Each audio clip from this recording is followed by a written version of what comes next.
பெண்கள், குழந்தைகள் மற்றும் முதியோருக்கென தனி இலாக்கா உருவாக்கப்படும். 1 பவுன் தங்கமும் தரமான பட்டு சேலையும் தாய் வீட்டில் இருந்து அண்ணன் சீராக அளிக்கப்படும்.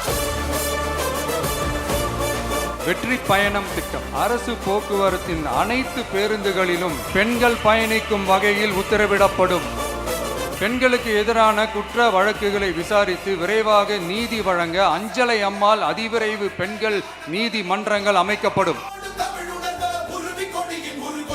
அனைத்து பெண்களுக்கும் விலையில்லா சானிட்டரி பேட் வழங்கப்படும். தாய்மாமன் தங்க மோதிரம் திட்டம். தமிழ்நாட்டில் பிறக்கும் ஒவ்வொரு குழந்தைக்கும் அரசாங்கத்தின் ஆசீர்வாதமாக ஒரு தங்க மோதிரம் வழங்கப்படும்.